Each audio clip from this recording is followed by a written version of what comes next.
Okay, we're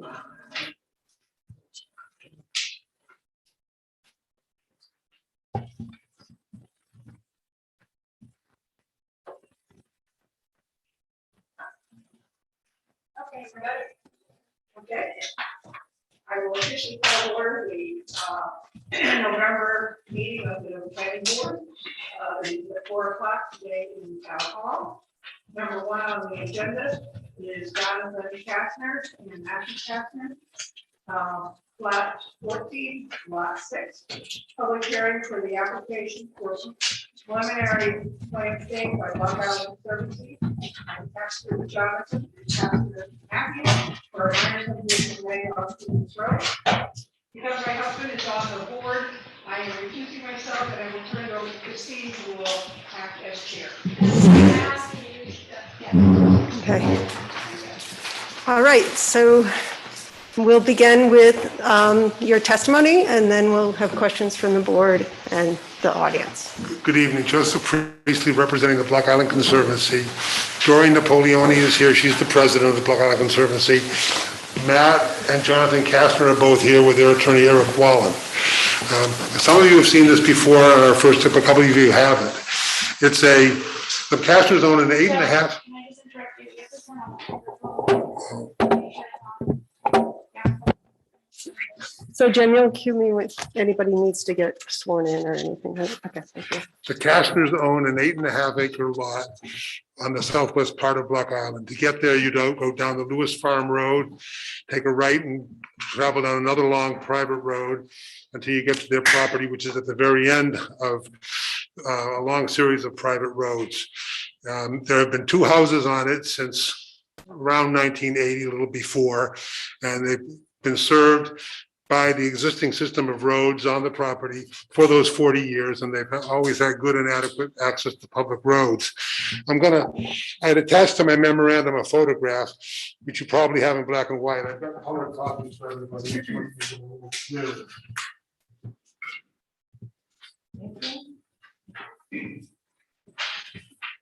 Thank you. Thank you. Oh, sorry about that. So The 2 houses in the middle of the page are the Kastner's 2 houses. The other road shown on the plan runs to a house used to be owned by a Mr. Lawson. It's since been sold, but it's been there for about the same amount of time as the Kastner's house has. It's not part of this application. The application, we've got before you 2 plans, which both conform to the zoning ordinance. One shows a turnaround, one shows a T. We are asking you to approve the subdivision without requiring us to build either of them. There's an existing private roadway, which you can see on the map, on the plan, on the photograph, which shows on the map. And like I say, has provided adequate access to these lots for 40 years or more.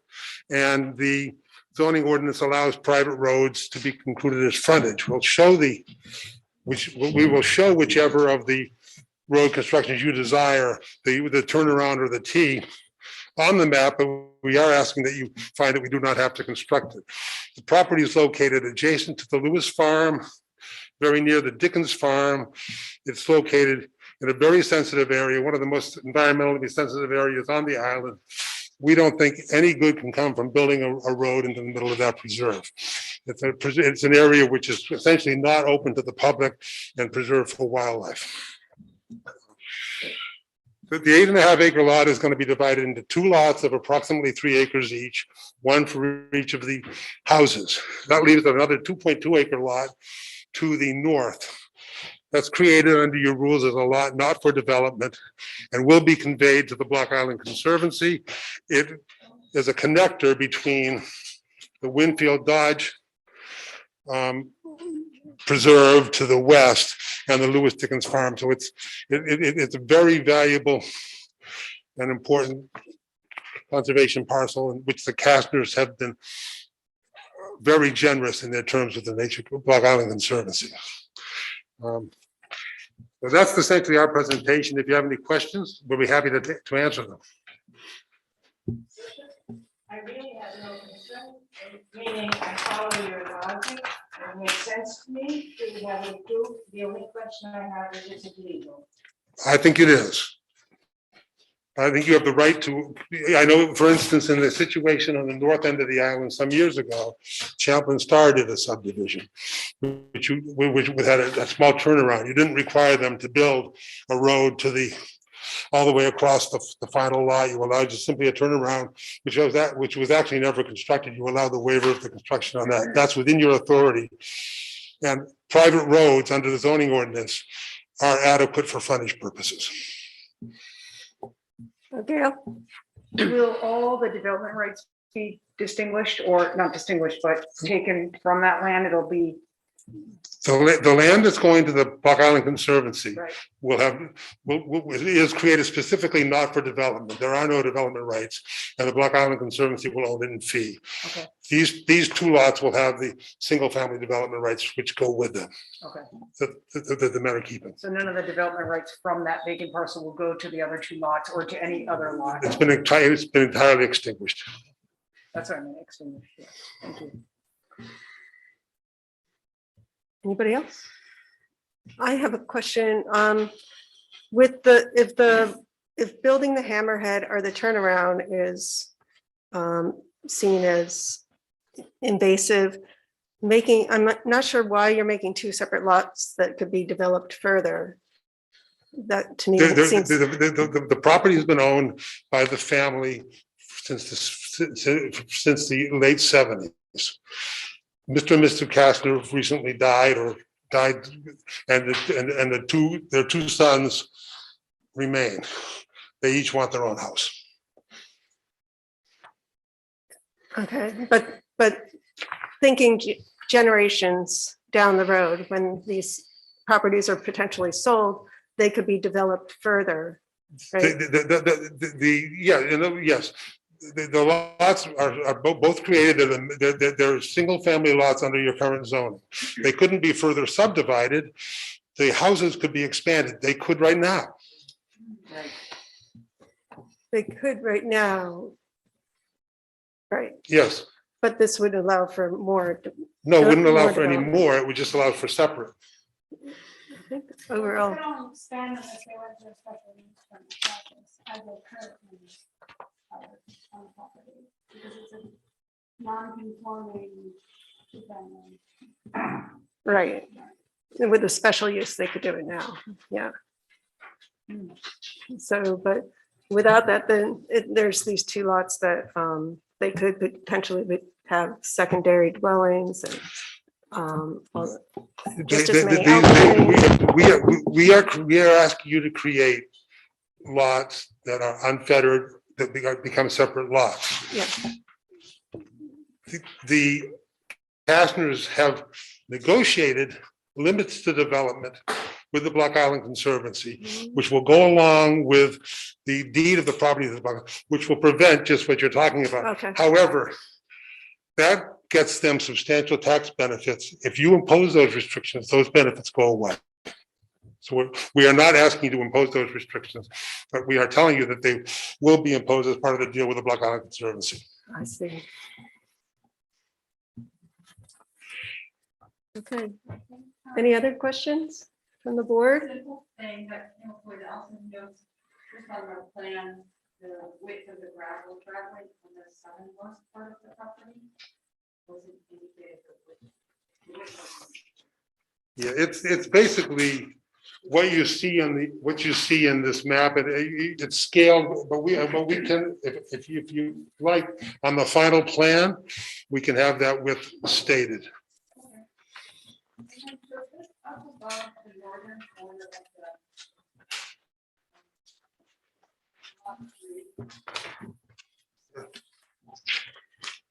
lot three. Yeah, Where it meets lot two. Is that, P&E, that line that runs from the existing dwelling to the, on lot two to lot three? Is that just engineered for? there are poles that run to the stone wall, and then they run underground from there. Okay. There are poles that run from the north down to the stone wall. Then when they go south, it goes underground.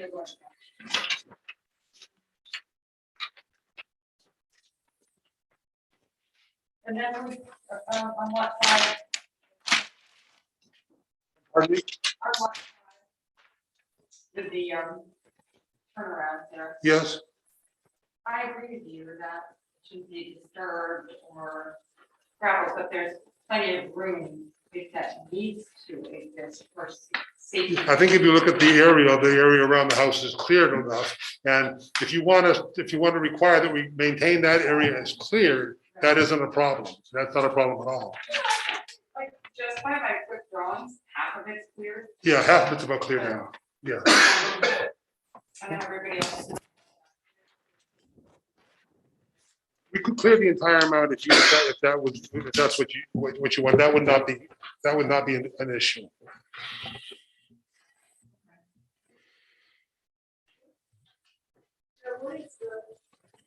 What is the width of the existing driveway? I was gonna say, it's what's shown, it's what's shown on the map. It's approximately 12 feet, but we can get David Gardner on the final plan to put the exact width. But you can see it on the map, I mean, on the aerial, and on the map, the scale is, I'm judging, comparing it to the 20-foot easement that's located within, it looks like it's about 12 feet wide. And would it, I don't know what's required for the fire department to get in, how much clearance they need to get in there. Well, for 40 years, the fire department hasn't had any trouble. But we're happy that we can clear to the 20 feet. So that there'll be, and keep the road as it is and clear to the 20 feet. So the fire department would have plenty of room. Or we just have to. Or you could ask them if they can get there. Yeah. I do know that the town roads official superintendent said he had no problems with the roads. But I don't know if he addressed that issue. I can't say he did. He was looking at it for the town. Not that yeah, it just looks narrow and from the aerial view, it looks like there's quite a bit of brush there. But, yeah. Yes, there is. As long as they say. it. Yeah, and if it needs to be widened with, we'll cut it. We'll agree to keep it cut. That's cleared.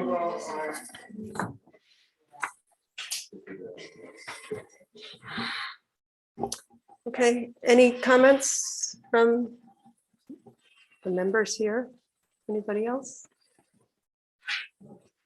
All right, so we'll close the hearing. We'll make a motion. Yeah, you might want to just make sure that there are no public comments. Oh, I'm sorry, that's what I meant before. Are there any public comments? Jonathan Gadsden. This whole thing started up because my brother Matt, his wife and my wife are all 10 years younger than I am. And they figured it was gonna get complicated. If I go first, then they're gonna have to do this. So that's why we've been, and we started about 10 years ago, I think, just getting the survey. And we've been loping along because I don't, when this gets done, I'm probably gonna get struck down. Oh. But you can approve it anyways. As a veteran of the Deeper Fire Department, I can tell you that the Block Island Fire Department is not gonna take its trucks down there until we widen the road. I mean, they can make it, but we don't like that scratches on our trucks. But is it accessible? It is. It's just narrow, and if we had to widen it right away by getting Turtle to move the snow a little bit, we can do that. As far as the traffic is concerned, the turnaround, you all are welcome to take if you don't value your vehicles, a safe drive out there and get a feeling. But there's plenty of room for the car to come up to the smaller cottage there and back around the floor. And we appreciate we anticipate appreciating.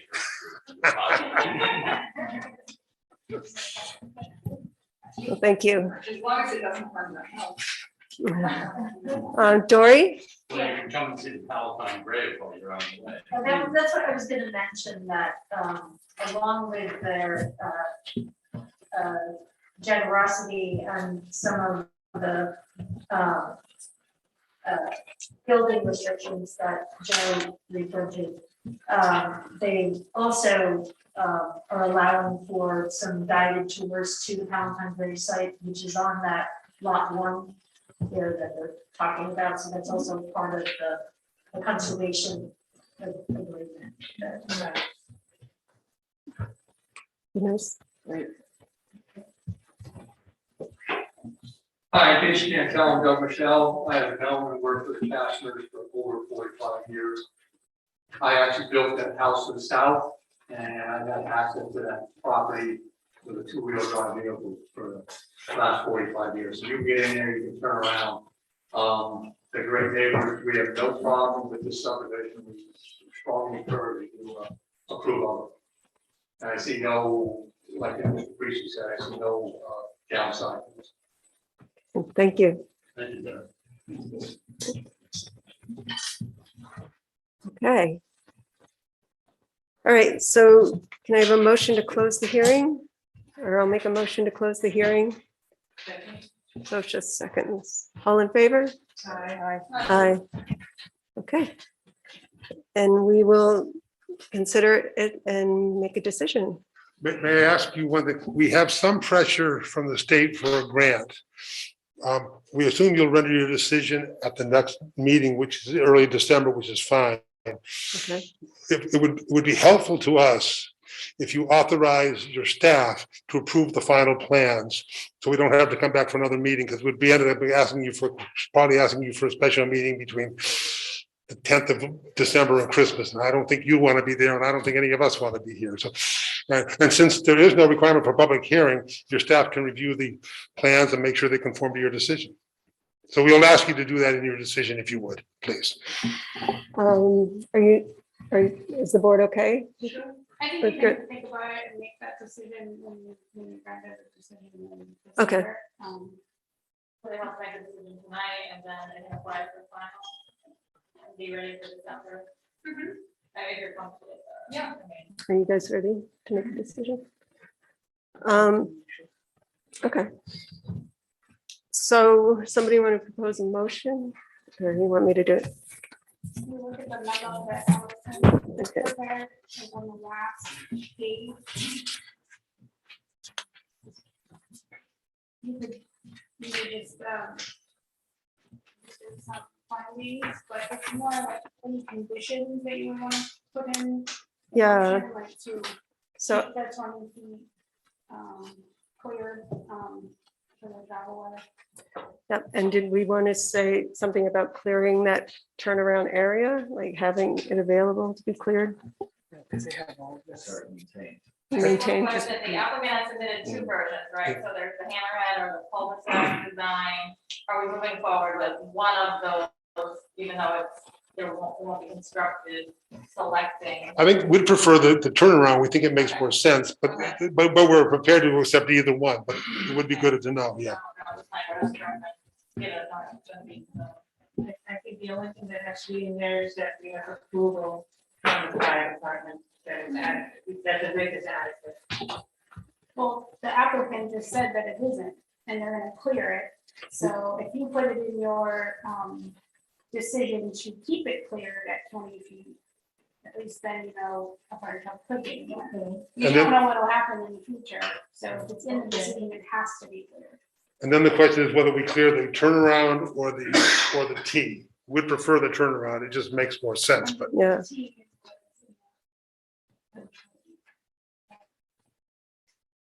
and that has to do with the fire truck being able to turn around. Right, They've got to approve one plan, so. one or the other, either one. You're gonna have to pick it. We'd prefer, okay, our preference is the one with the turnaround. It's a more logical shape. It's easier to clear. It's easier to figure out what has to be kept clear. And we think it provides a little more room for the fire trucks to turn around. It doesn't have to back up. So it makes more sense to us. All right, so I'll make a motion to approve with the condition that the driveway be cleared to 20-foot clearance and that the turnaround be maintained, the space where the turnaround is be maintained as cleared. As cleared and keep it so it can be accessible. And then we'll incorporate all the findings. And we'll, yeah, And the waiver from road construction standards, there's also a 10-foot wide utility easement proposed, the standard requires 20 feet, so that would be the other waiver. So I think we need to take a planning board to approve those two Oh. waivers from the standard.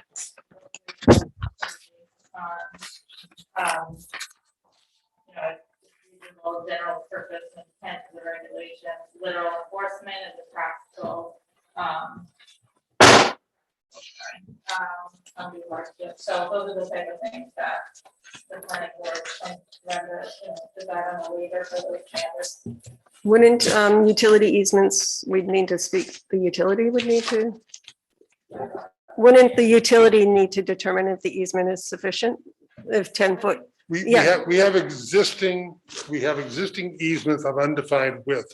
Once we get to the property, what we've done is we have underground lines, which is the responsibility of I'm the sorry, owners. yeah, I'm sorry, that was something we didn't have in the hearing.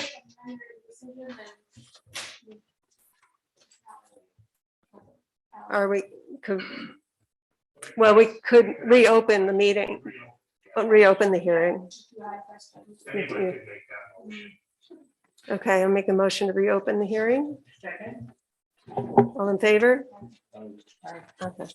All We right, have, tell us on the the- property, we have, coming from the north, we have poles that run to the north end of what will be the first lot of the two developments. From there, existing utility lines, which are become the responsibility of the owner, not the power company, run underground to the two houses. Again, they're of an undefined width. We've defined them as 10 feet wide on the path, and the people we've talked to say 10 feet is more than adequate to get in to repair them and replace them. So they're underground. They're underground and Okay. existing. Does anybody have any questions about the easements, the utility easements? There was a state law in the late 80s that effectively blessed all these old utility easements and other access easements that didn't have great definition as to how wide and whether they even exist. So legally, these easements are easements, even if, you know, and it would include repair and replacement and everything else. That was done at the request of the utilities, because it's really bad here, but it's bad all over the state. And they wanted to be sure that the people had enough legal rights, whether or not they've been spelled out right in past history. So I think you could be comfortable with that. The real only issue on this, I think that whatever motion's made, it should be to the extent necessary. The waivers are granted, because I'm not convinced that the town road standards even apply to these driveways. You know, that's a close call. I think I'd prefer to say to the extent that waivers are required, they're granted for the reasons that Allison mentioned. The only moving piece in this is adequate and permanent access to a public street. That's the thing. And, there was testimony to that effect by Mr. Michelle. That, I think, was the overarching point that the board needed to get to. All right, so I'll make a motion to close the hearing. Okay, all in favor? Thank you. Okay, so then, Thank you very much. thank you. All right, so are we going to make a decision? Right? Yeah, so I'll make a motion that we grant the waiver with the conditions that the driveway and the turnaround space be adequate for access. As well as the waiver for the utility. And the waiver for the utility.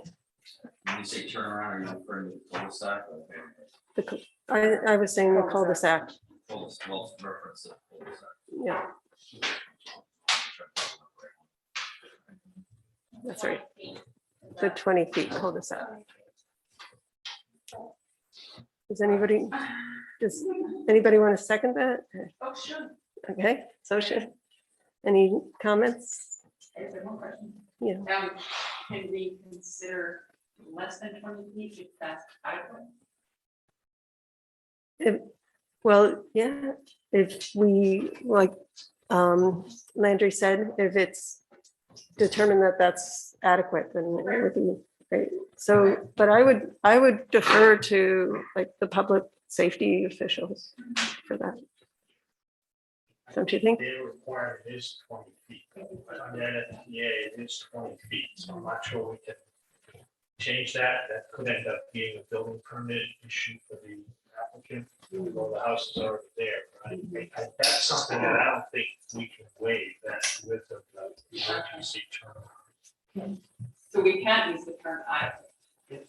No. Well, this was more a question of, you can make the finding as long as it is met to the fire standard, to the fire chief standards of 20 feet. That's adequate to permanent access. But I don't suggest that you say something less than 20 feet.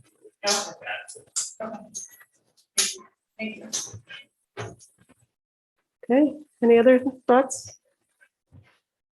Okay, all in favor? Aye. Aye. Passes unanimously. Okay, thank you.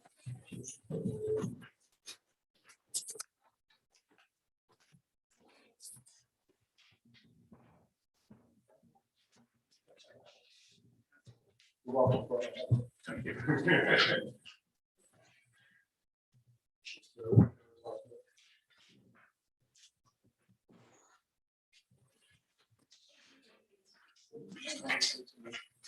Okay, number 2 on the agenda is Captain Payne, Flat 5, Lot 25, request for a Mylar to be signed off at subdivision required.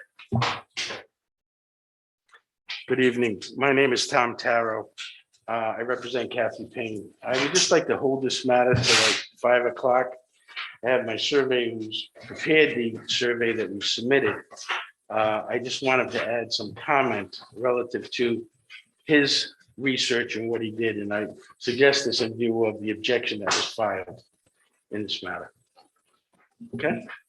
So anytime after 5 is fine. Yes, he's gonna be appearing by Zoom, and I believe.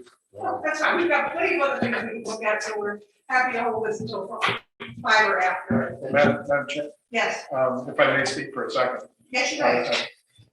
My memorandum to the board, which unfortunately came late because my clients raised this with me on Fridays, that you continue this to another night or until the town solicitor has an opportunity to look at the plan and in light of a 1987 case between my client, Alan Alpert, and the town. The issue that I'm afraid this plan may raise is that there's an adverse impact on the decision that they came to. They had an agreement reflecting the existence of that road or the non-existence of that road. And we're concerned that that's going to have an effect on that. And so that's why we're asking for you to put this matter off until we've had a chance to discuss it with the town solicitor. I looked at this, I did get it late this afternoon, I did have a chance to go through it. That stipulation was not the clearest of clear. It would be helpful if there was a little explanation of that. Usually this is a very easy question. These matters come before the planning board as a courtesy to the board, really, Jen, for confirmation. There's nothing that's required from the planning board in order for this plan to be filed. It's not an approval of a survey. It's not a blessing of a survey. There are competing surveys that are recorded all the time that have lot lines in different places. So all we really have to decide is whether or not this is something that requires planning board approval. So this started out as a very easy thing. We don't care what the surveyors say. They can record both surveys and the court's going to determine which one's right. Now, the thing that makes that answer inadequate for this is that the town itself was a party to a lawsuit over this property and where one of these boundaries is. It's not clear to me that that litigation really impacts the property that's at issue here. It's rather the property to the south or west that's owned by the town, a little strip of property that's owned by the town. And then even further west of that, the Alfred property. The Alfreds built a house on part of the town property. And the town and the Alfreds entered into a decree in the Superior Court that said, you own the land under your house, even though it's on our property. You have an easement over here, and you have an easement over here, in addition to we're granting you what's under your house. And by the way, if the court ever decides that the property line's somewhere else, then that's going to control. So the end of all of that is that as we sit here right now, unless one of the attorneys has a clearer or contrary interpretation, the exact boundary line of the Alfred property on the north or northeast side is a formula that's not fully determined yet, but that's recited in this stipulation. So because the town's a party, in this case, I would recommend that the planning board not endorse either of these surveys as planning board approval not required without some kind of reference on both surveys that the property line is impacted by a certain stipulation in a certain court case that's recorded at a certain book page if it was recorded, because a survey that doesn't have that information is not helpful to anyone looking at these properties. And what we're doing there is not picking a winner, but only including the fact that this is one of those rare things where you've got property rights by survey, and then you've got things that a court has decided that had a flexible nature, where things could be changed in the future based on the outcome of court proceedings. So that's got to be reflected somehow. If that's reflected on both surveys, then I think the board could just make that approval not required, as long as it's clear to anybody reading it that there's some action going on from that court case. That's the way that I see it. Yeah, I just respond to that. And I agree with you. And with regard to the survey that was conducted on behalf of Kathy Payne, the surveyor did go back, okay, and look at that stipulation, looked at the basis of the claim that was being asserted, and relied upon the same map, the plat map that was being used by Alperts in that lawsuit, and that was the Stanley engineering map. I've got a copy of it that I can circulate, but my surveyor will explain to you his process of going through and how he disqualified basically the survey prepared by the Alperts engineer, Dupree Engineering. And in that survey, there's a caveat that indicated it's not relying upon any deeds or title examination, which means that they haven't conducted a complete and full investigation of the title to the property.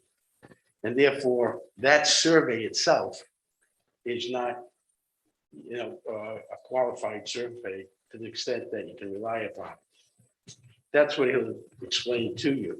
But our whole purpose of going forward tonight is that Kathy has the property sold.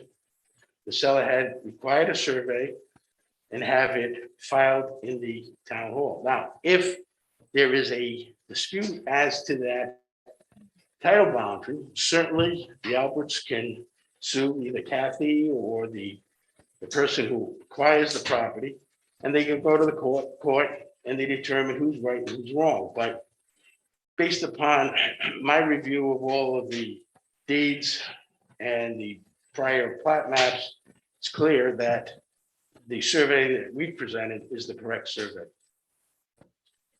Well, it's not up to the board. Yeah, well, it's a, no, I Which survey is accurate? no, I understand that. I don't know how your buyer is gonna deal with this. First of all, it would be helpful for me to have clarified something I'm not 100% sure on, and that is whether the southern or north is like this, but the, call it the southwest part of the Kathy King property, we can really impact as to its location. The stipulation has a lot of language in there about what can go on in that 20-foot strip. But then it also says that that 20-foot strip could be further north than people understood it to be at that time. And if a court ever determined that, then there'd be some kind of modification of that stipulation.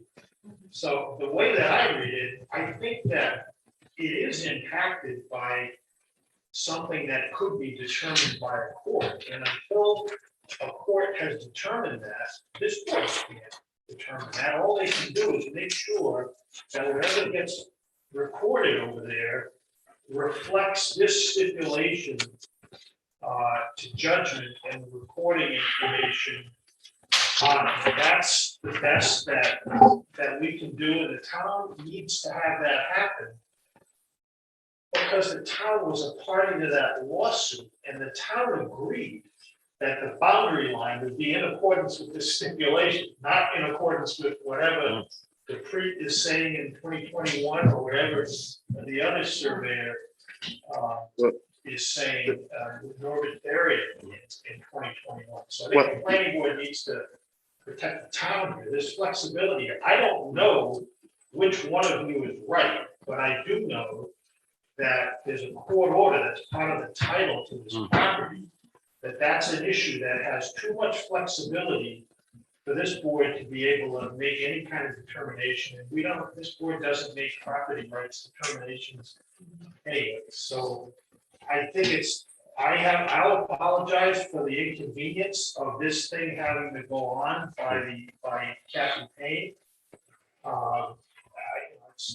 We would like to help people record things right away and not be delayed.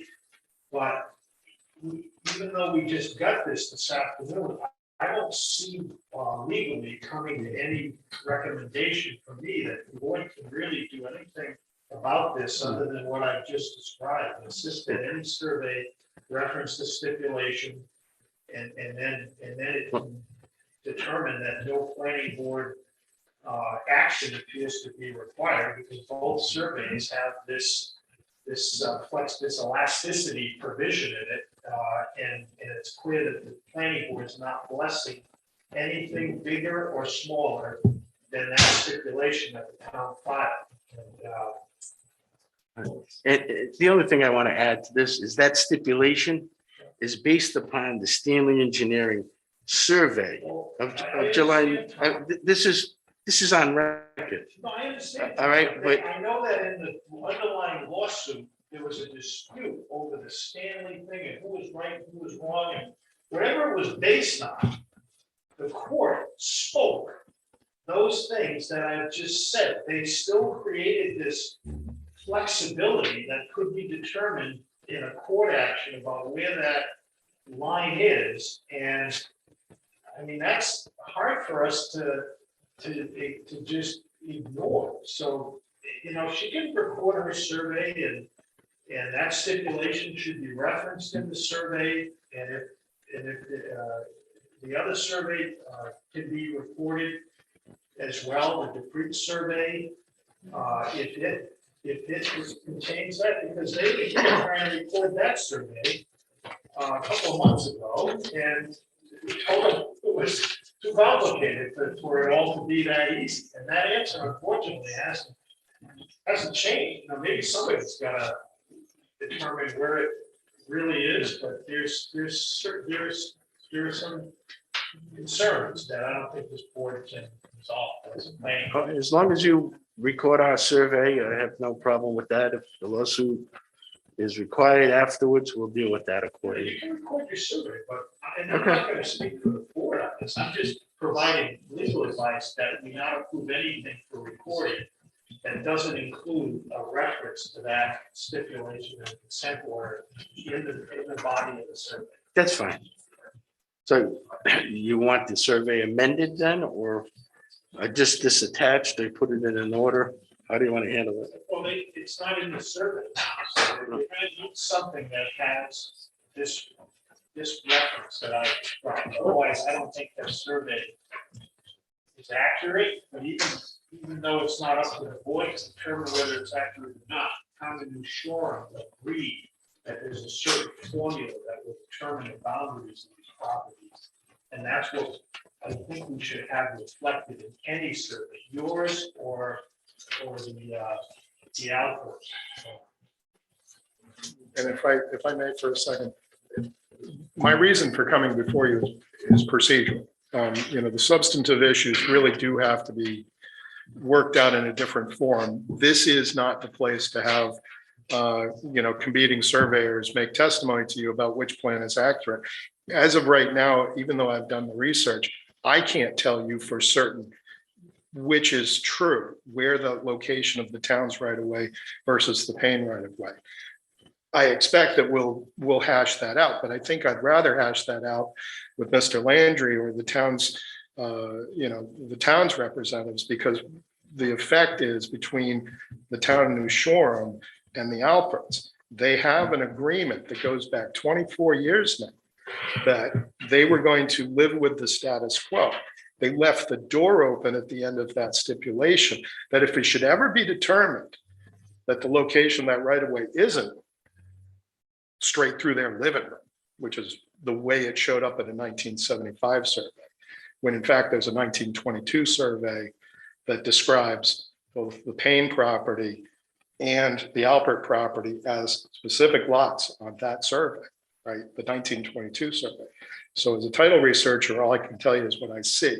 What I can't tell you is what I don't know. And that is why Elson Stanley said, no, the right of way is over here another 20 feet. This isn't the place to figure that out. I think Bill has made a practical, offer to the Paynes that if you can at least indicate on this plan that this is an area in dispute, we'll deal with it, at a different time in a different place, and you haven't imposed any liability on the town.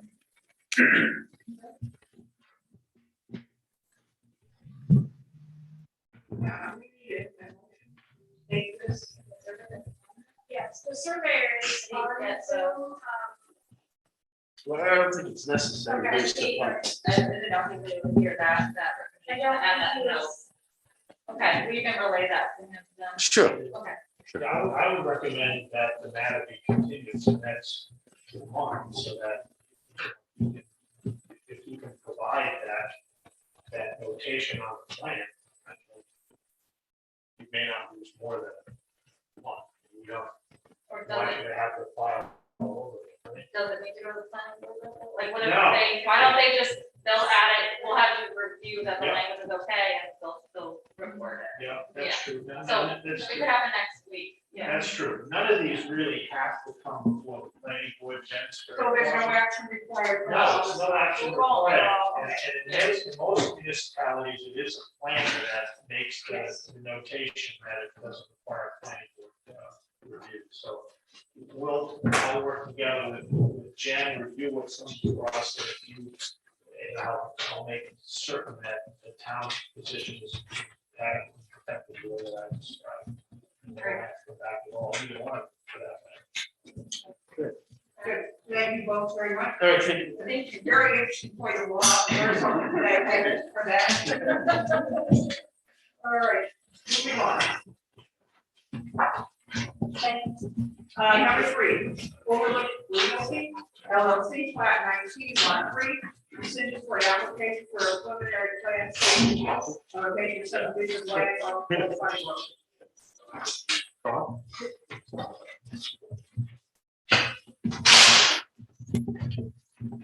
Thank you. Thank you very much. And just a word of support, I was just kind of concerned, I think with allowing people from the public to zoom in. We haven't really started doing that with any of the land sports, so we typically only have one set person. But we needs to be here for for have a budget, so that's why we're kind of seeing a bit. Okay. Okay, we have a preliminary decision here, which I will make the news to make a motion. I'll read it, well, everybody does have a copy of it, board. Obviously, we can either add to it, we can subtract. So please bear with me, there's a couple of pages here. I would like to make a motion to approve the preliminary plan application for Overlook Realty LLC for a major subdivision of plat 19 lot 3. The preliminary plan was prepared by James Calderon and dated August 6, 2021. As part of the decision, the board makes the following positive findings regarding the proposal. Findings of fact, number 1, the proposed subdivision is consistent with the comprehensive plan. The subdivision application does not specify development plans for the newly created undeveloped proposed lot B. The property is currently designated as commercial on the future land use map. The town council voted on April 21st, 2021 to join the Block Ground Land Trust, the Block Ground Conservancy, and the Nature Conservancy in purchasing proposed lot B. The goal of the potential acquisition is to secure additional public access to the Great Salt Pond. The voters approved bonding for the purchase with contingencies at the financial town meeting on May 3rd, 2021. The final purchase and sales agreement is still being negotiated and will include a contingency related to the final plan approval of this subdivision. The planning board conducted its review of the subdivision application without the guarantee the property will be owned in the future by the town of Shore and/or conservation groups and used for conservation or public purpose. However, the anticipated future use of proposed lot B to provide for the location of necessary public facilities on the harbor and additional public access point to the shore and an increase in the island's open space inventory are all desired goals of the new shore comprehensive plan. The following specific policies are listed within the 2016 New Shore Comprehensive Plan. Promote public access to the island's recreation and conservative areas. Improve public facilities at the Great Salt Pond to enhance the experience of the voters. Retain opportunities for public use of land fronting on the Great Salt Pond.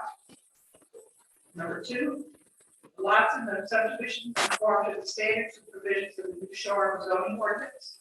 The land areas of the proposed lots exceed the minimum developable land requirement within the new harbor commercial zoning district of 20,000 square feet. Proposed lot A with the existing hotel contains a gross land area 74,701 square feet. Undeveloped proposed lot B contains a gross land area of 194,285 square feet. After deducting coastal features, sewer easement area, and a 10-foot right of passage easement as applicable, lot A has a developable land area of approximately 65,000 square feet, and lot B approximately 168,606 square feet. The zoning board voted to approve continued use of the gravel parking space on potential future lot B as shown in the plan following the subdivision. The zoning decision was recorded in land evidence on September 28, 2021. 3, there will be no significant negative environmental impact from the proposed subdivision as shown in the plan. Proposed lot A is already developed with a motel and associated parking. The subdivision does not involve the construction of roads or other development. A coastal feature occupies the northern portion of the island of the property, and as a result, a significant portion of the site falls within CRMC jurisdiction. If any new development were to occur on the property within this jurisdictional area, it would require review and approval from CRMC.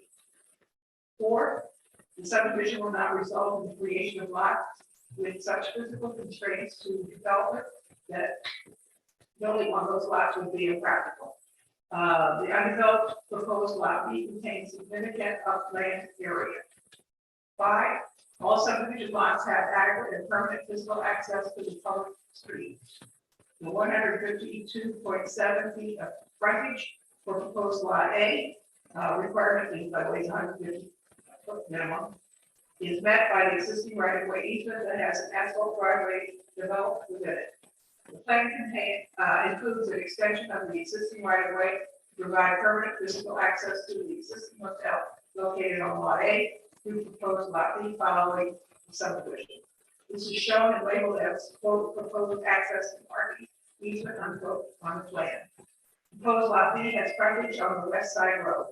The applicant has submitted a draft easement agreement between lot A and lot B for access, parking, and utilities in order to implement the subdivision plan.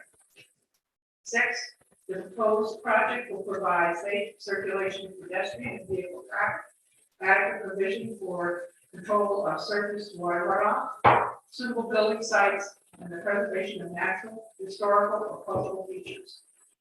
These measurements should and will be factors in the review of any significant development proposed for lot B. The subdivision does not involve construction or associated creative roadways or drainage improvements. Existing conditions, including circulation, remain unchanged as a result of the subdivision. Current circulation is provided by an asphalt driveway approximately 20 feet in width with concrete curbing. Public sidewalks were recently installed along West Side Road, including a portion of the southern frontage of proposed lot B. Dedicated pedestrian access achieved through an extension of walkways or other pedestrian one-lane path to the property should be considered when development plans are proposed for lot B. Number 7, the design and location of streets, building lots, utilities, drainage improvements, and other improvements will not create flooding or soil erosion. The subdivision does not involve construction or associated creation of roadways, installation of utilities, or drainage improvements. 8, the project will not necessarily repair scenic views, burden existing water supply, result in increased traffic congestion, create any ground or surface water pollution, alter or cut stone walls, or disturb any identified unique and or significant historical psychological sites. These factors will be considered when plans are submitted to review for any significant development proposed for lot B. The property is located within the public sewer and water districts, and the motel is currently served by public sewer and private well. Existing stone walls are present near the southern frontage of proposed lot B along West Side Road and are not impacted in the subdivision plan. Conditions of preliminary plan approval.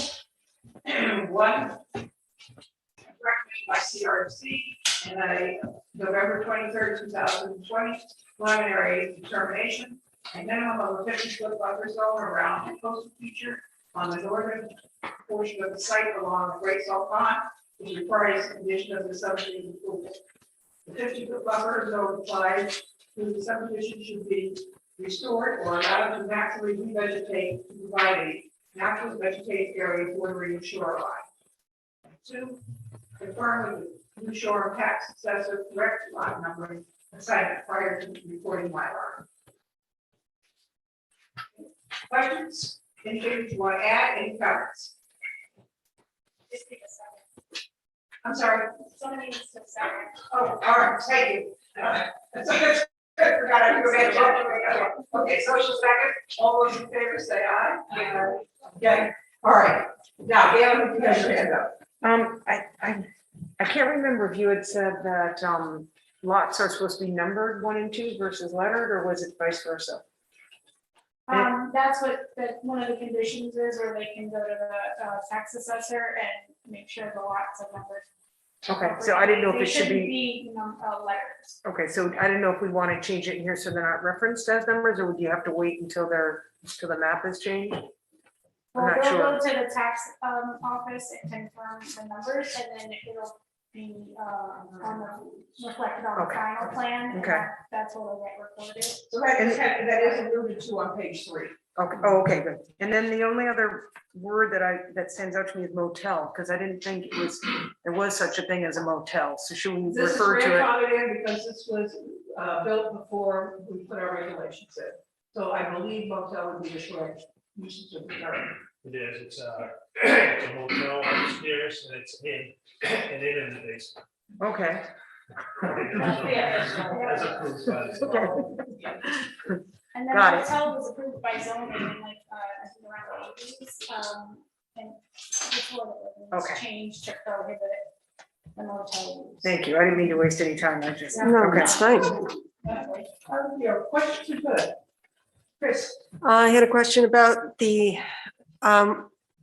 buffer and demarking. We talked about putting a notation on the survey saying that the 50-foot was not like the limit of the CRMC buffer. That was just part of the CRMC buffer, right? At the when we were last meeting. So I don't know if that got done or if we could put that in there as a condition. I know there's a lot of discussion around it, I don't know if I don't recall everything like agreement to require a note on there about, yeah, I put it in the draft 50-foot decision. The 50-foot buffer zone, like in subdivision, should be restored or allowed to naturally revegetate. Provide an active vegetative. And that's the CRMC definition of what you need to do, what you need to observe for a buffer. As recommended by CRMC. We don't know what the actual assent is going to say though, so we've got a PD that establishes, that says that the 50-foot buffer zone applied to the property. But we don't know if they're gonna require that to be revegetated, so. You might consider, if that's what you wanna make sure happens, you might consider saying that, that as recommended by a minimum of a 50-foot buffer zone will be restored or naturally allowed to revegetate, provide a naturally vegetated area. Was that part of the PD recommendation? Because they usually don't say that. It usually says that we're establishing a 50-foot buffer zone. But they tell you you can't go in there and do anything. That's kept in its natural condition. It was it was in the PD as a recommendation of the subdivision approval. I think a lot of it has to do with the already developed lot. Like, they're thinking of the hotel lot and wanting to restore that close versus talking about proposed lot B, because that would involve any development happening there would go to the it's within that, jurisdictional area. So then it does specify we have that within our decision. Then talk about what that would be. Even further, that would be restricted further on the view lot. Right, right. I think what I was trying to get at with that is that the vegetated buffer is not the final buffer, not the CRMC setback, right? So just to clarify that CRMC still needs to determine what the setback is going to be, but but they've made this recommendation about what should be vegetated. But haven't said anything about how far back buildings should be or anything like that. And just to clarify that this is not the final So buffer. within the decision, our number, it talks about, the coastal feature and it talks about significant portion of the site falls within CRP jurisdiction if any new development were to occur on the property, within this jurisdictional area, but require review and approval from CRC. So in this same decision, and this specifies in the condition does reach a minimum of 50-foot buffer area. Not even the term setback. There's a, you could say that, and all CRMC construction setback requirements will be complied with. Mhm. It's usually a 25-foot construction setback beyond the buffer, but they can be waivers from that. That depends on what's going to be proposed for the property. Exactly, yeah. We won't know what it is, but I think if you specify here that all CRMC imposed buffers and setbacks shall be, I mean, it's a Yet chance to be that determined. depending on if the development of the new lot, on the lot that the waterfront lot is intense, they may require something more than a 50-foot buffer. That's the minimum that they require. So I think you're better off saying all conditions and stipulations of this, of the eventual CRMC assent shall be applied. We already know the program doesn't allow anything less than 50 feet. That's a big Yeah. lot, and it has commercial potential. So it wouldn't shock me if there was something more rigorous.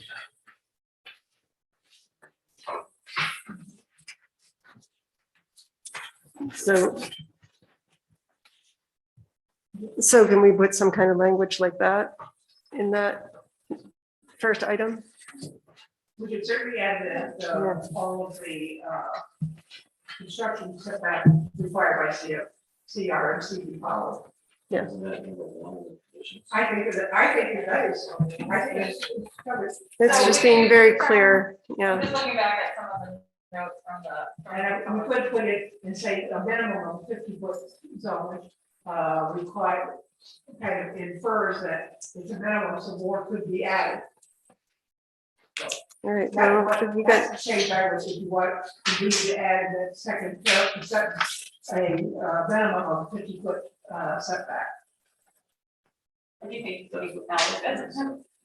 So from the information from CRC is, Okay. it talks about, so a larger buffer zone may be required by CRC when if the application is submitted for development of proposed lot B. It appears the lot can accommodate 50-foot buffer zone and a 125 feet maximum buffer zone, which would typically be required given its lot size and bordering of tight water. So I guess what is the planning board, are you more concerned with, this is the subdivision process, so we're not in the development of that lot. Are you concerned with? And I think what CRC is saying is because the hotel's already developed. Yeah. It's not coming forward with an application for CRC. So Planning I, board can't impose more than the CRC. yeah, no, So I don't think we're what's trying covered to, yeah. in this preliminary determination, this basically says, moving forward, it's still gotta go back to CRC. yeah, And it's gonna be, what you just indicated in the PD, it could be as much as most likely 125 feet. But we can't say that in the PD. no, but we could just say that piece about it still needs, final setbacks need to be But isn't that CRC. number one on page 3, condition for preliminary plan? What it doesn't say is that, but in all events, CRMC assent requirements shall be adhered to. Okay, so we've got the minimum here, but we've got at least the minimum, but if they require more, that's what we think we should. So reference the assent requirements in number one. Yeah, just add to number one, I would add a comma at the end, but in all events, CRMC assent requirements shall control, because there's no assent that's been issued for any activity. They just describe how the CRMC regulations apply to the lot. Mhm. There's a minimum, there's a maximum, but this could be 2 houses or a lot more. It may not even be acquired by the town, so I think you want to establish a minimum, but say that in all events, CRMC assent requirements shall control. Those haven't been determined yet, whether they are. They're Perfect. going to apply to the town approvals as well as the state approval. Thank you. That's fine. Okay. Yeah. Anybody else questions, comments? Okay, we have made a motion and seconded, and with the amendment stated for number 1, on page 3, and there are no other corrections or changes, then I think we're ready to vote. All those in favor say aye. Aye. Anyone opposed? Motion carries. Madam Chair? Yeah.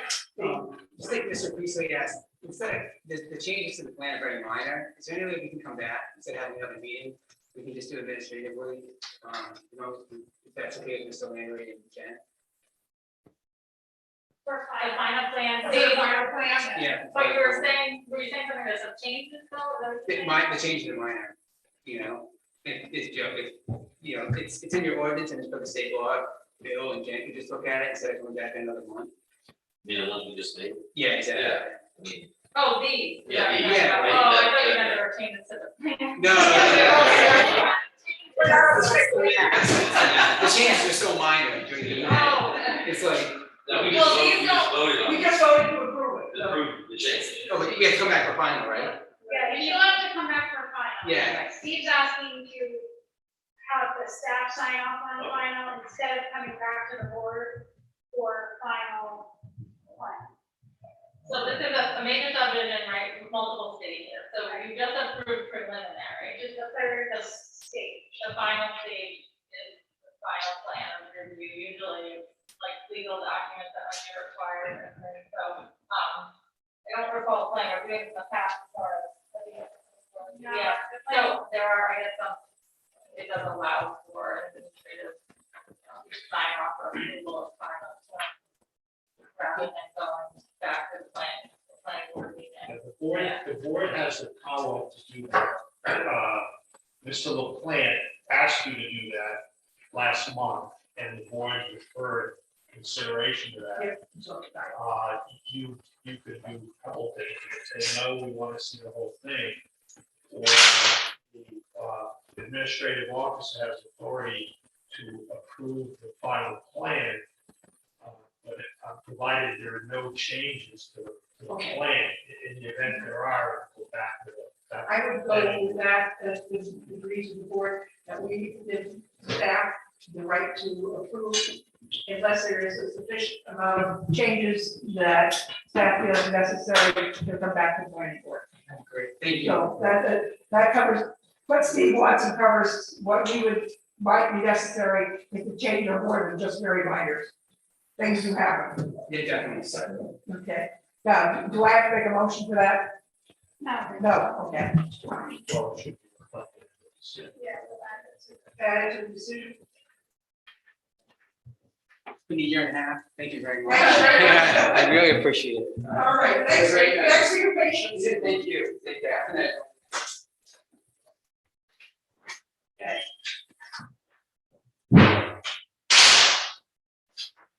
Okay, number 4, discussion with the town manager regarding proposed amendments to the town ordinance after the budget. Again, welcome. Thank you. Can we go through what the changes Yes, are? we're Stuff like that? I'm sure we all have some questions and comments. Okay, great.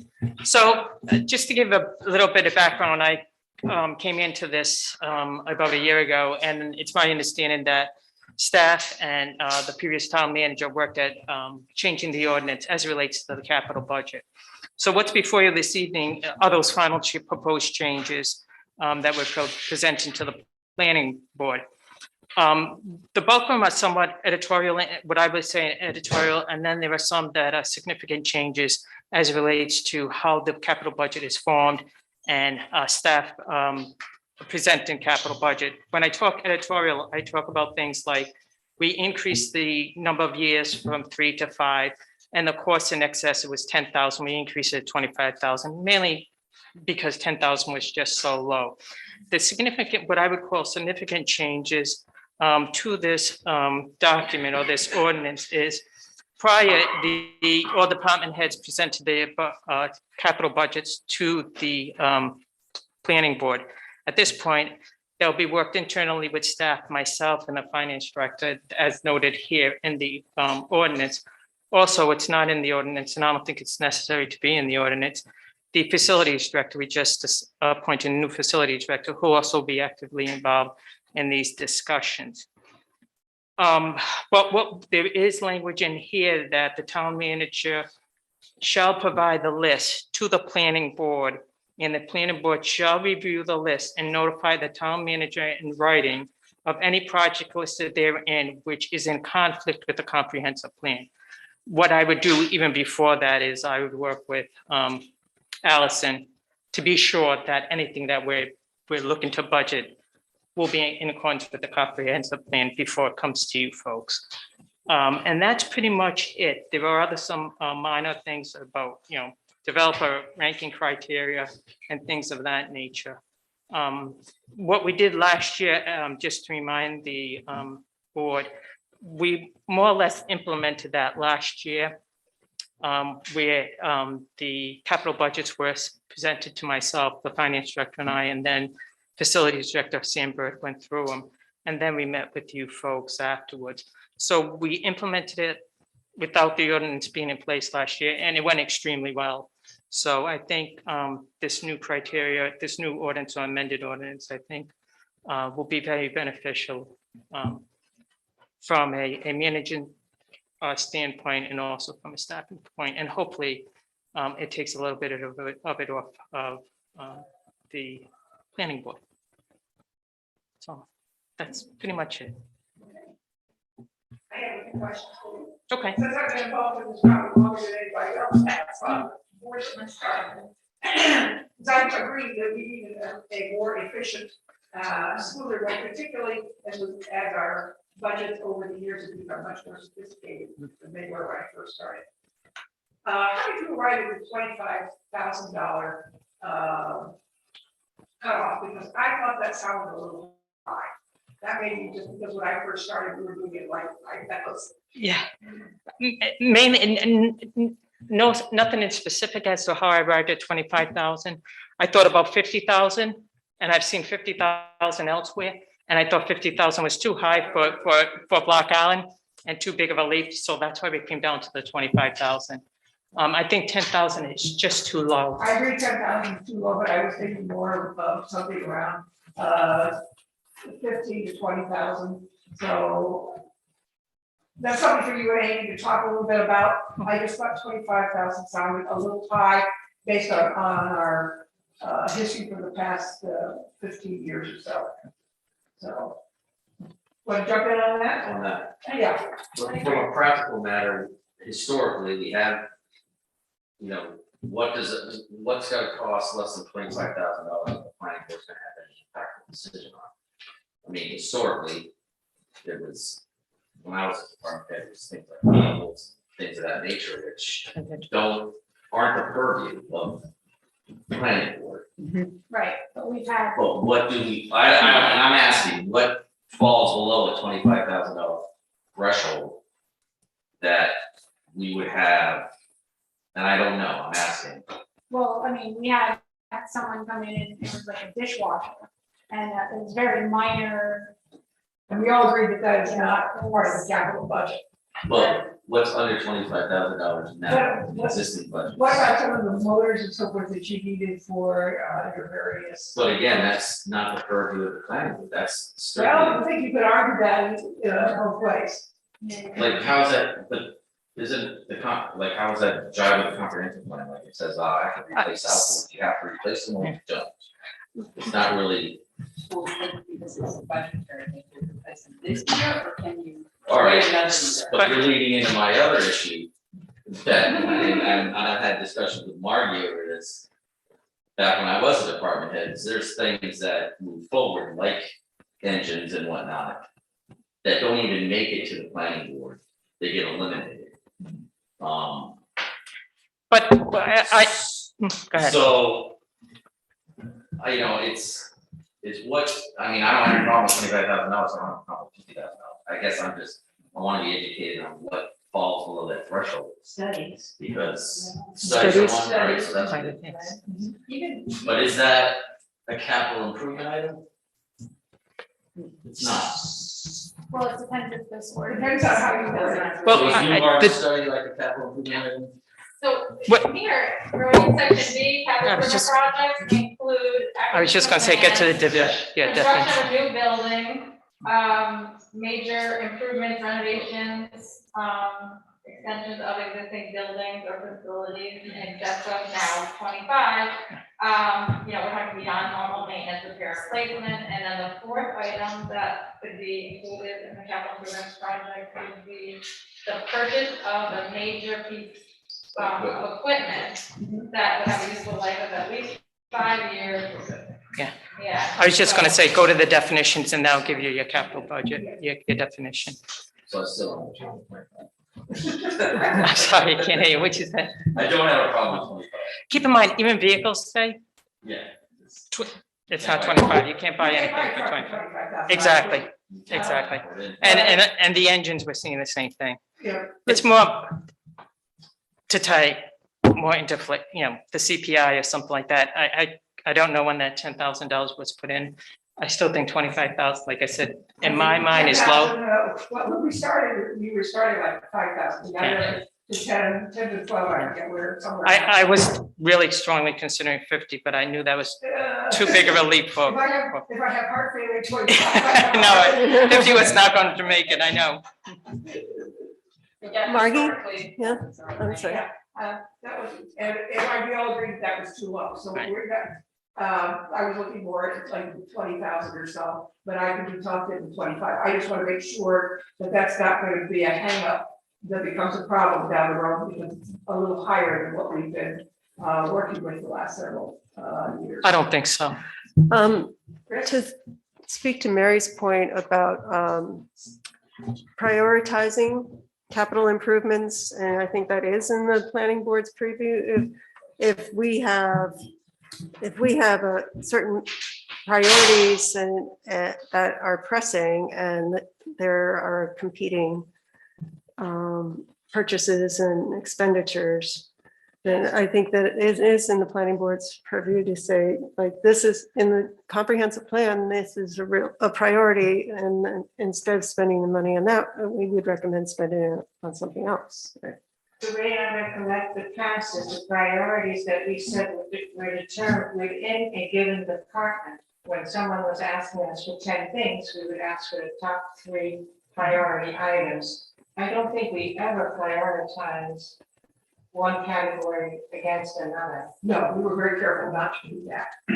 Well, We were very careful to list within the categories, because we were the beginning of the process. And we discovered that one of the things that was both good and frustrating was that between the time we did it in September to November, before it finally got to the final decision of the town council, there were a lot of changes.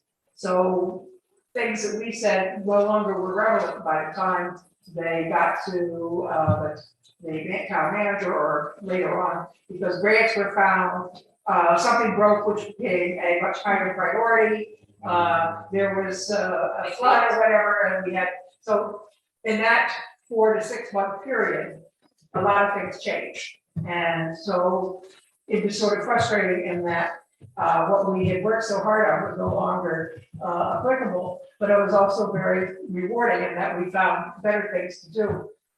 So Is there a way we can get around all of this argument? No, it's not. discussion right here, discussion. Okay, maybe I'm not using the right terminology, but what if we give it a 1-year trial, and I was put in like a sunset clause, and see how, and reflect at the end of the year, if we were happy with that amount or not, and then you could, is it allowed?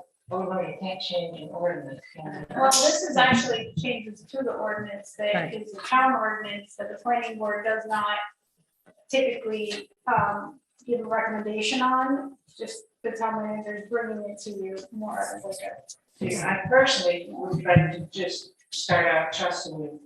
I have no reason. Thank you. Well, and you have, there's checks and balances that you have to follow anyway from what I read. So You know, I don't- what I tell everyone, a capital budget is, and it states it here, it's a planning document. Mm. And the planning document is a 6-year document, and it will be subject to change from year to year. And you're right, Marty, there are things that'll happen. Even now, as we're starting the budget process, there are things happening. Amy and I have already started that discussion. And things have happened that will change what we originally thought we may be doing in the capital budget, or what we had looked at, this year we budgeted and what we have in 2023 budget. So things do change, things happen, life happens, and stuff comes up, and Well, opportunities come up. I'm inclined to agree to like $20,000, but I do have, I do feel like the planning board needs to be involved in the planning of the capital improvement. Besides just getting a list, I think that this kind of cuts the planning board out almost completely, because it is one more access for public input. It's also ensuring alignment with the comprehensive plan, and those are important priorities to me as a planning board member. May I ask that? And just before, I just want to let you know that England is on Zoom, in case if anybody has any questions, she's available. I know you can't see this. Thank you. Along those lines, with a different angle, the previous town manager produced I think it's a 10-year plan, long-range plan of our budget. I think that's, if anywhere, that's where the planning board's input is valuable, because we're looking at a global picture, long-range planning. I see that being more productive than dickering over dollars and cents personally.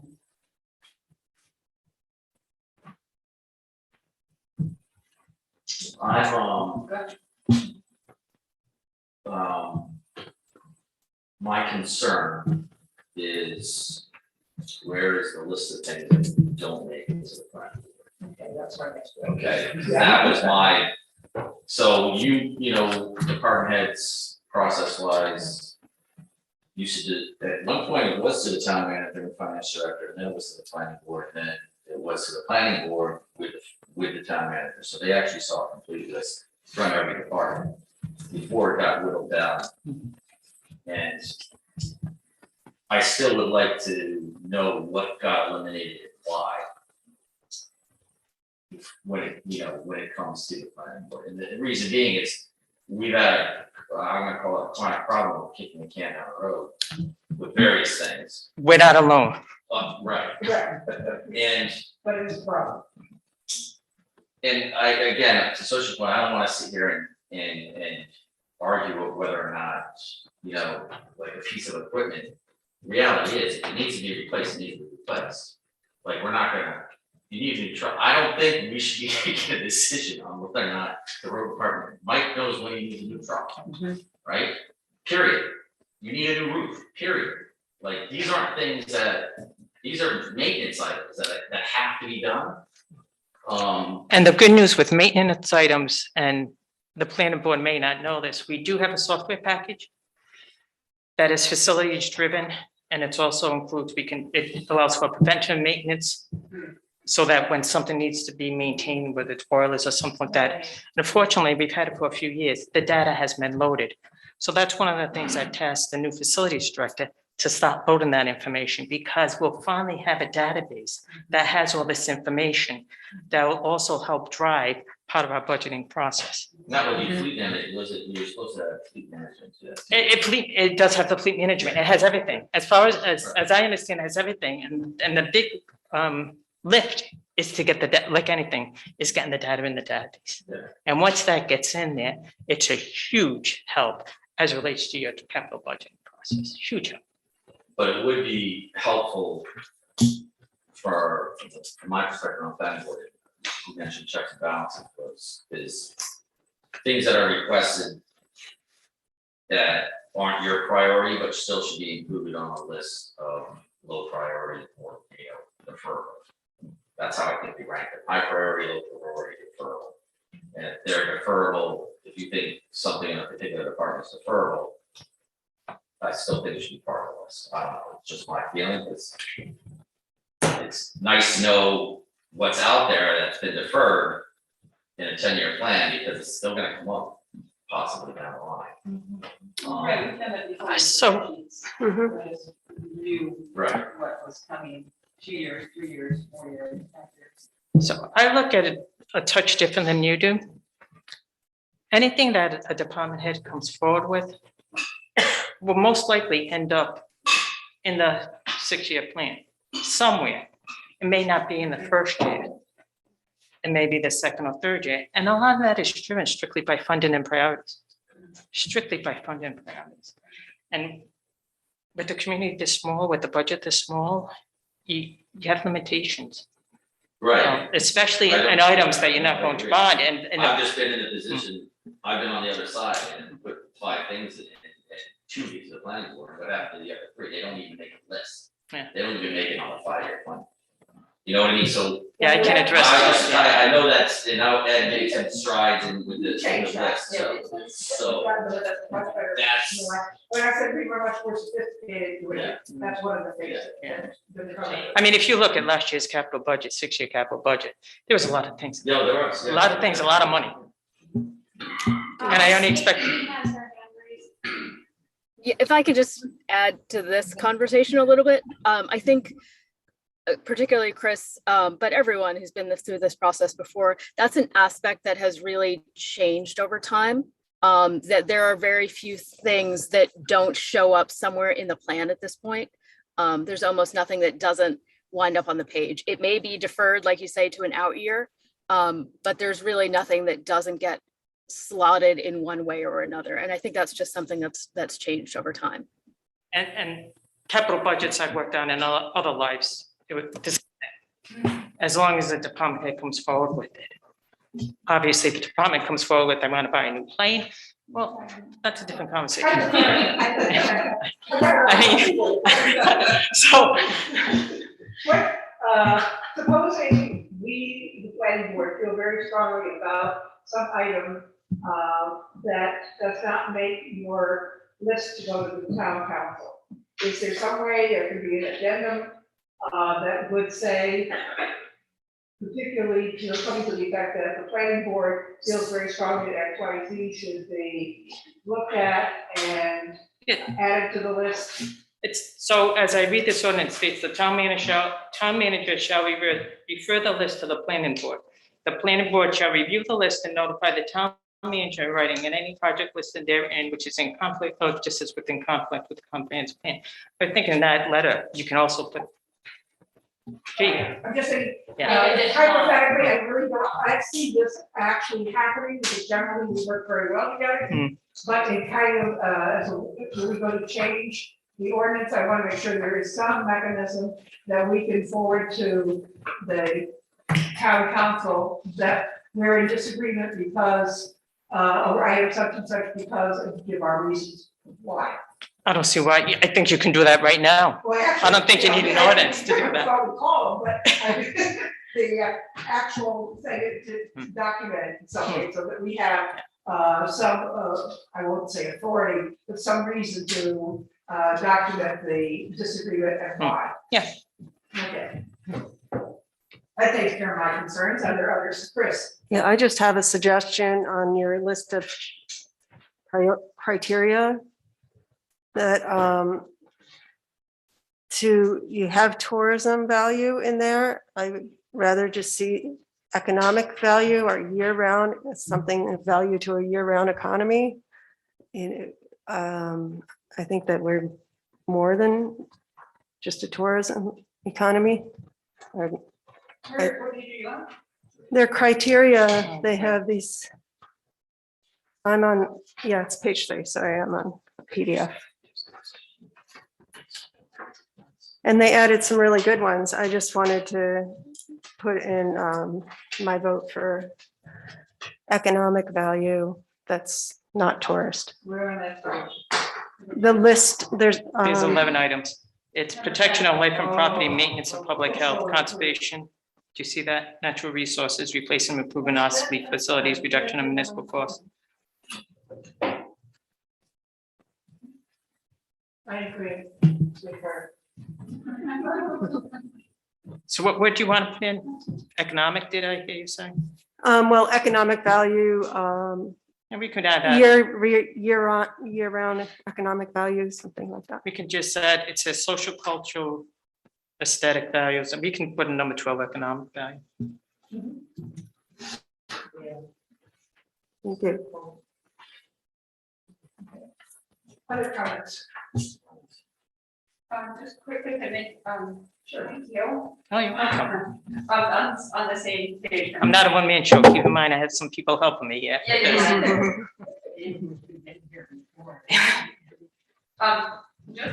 the prioritizing and scheduling of projects on page 3, that section 244. Would we be involved in that too, thinking like sea level rise issues? Will we be involved in the discussions before these prioritizations are set? Do we have a say in priority? Or we have input in how you prioritize the scheduling of projects?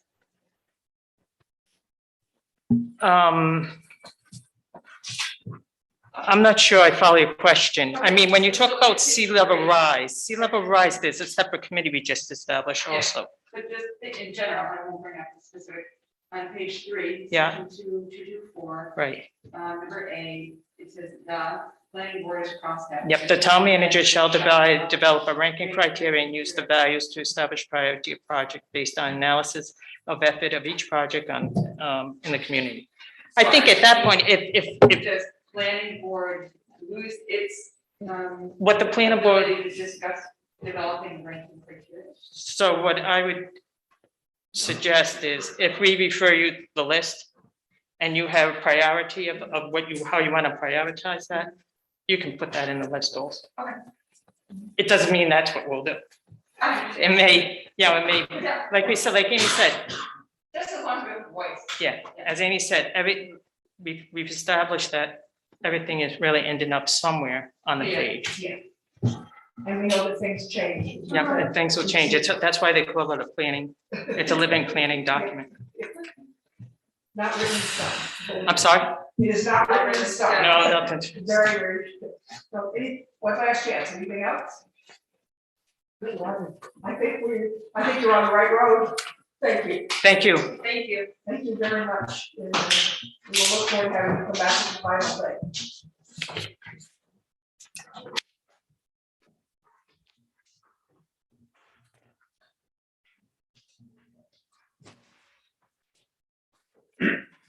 Okay, number 5. Discuss amendments to zoning regulations relating to the size and mapping of residential structures. Zoning ordinance section 406. Residential structures to certain thresholds. Section 514. Residential structures of the RA zone.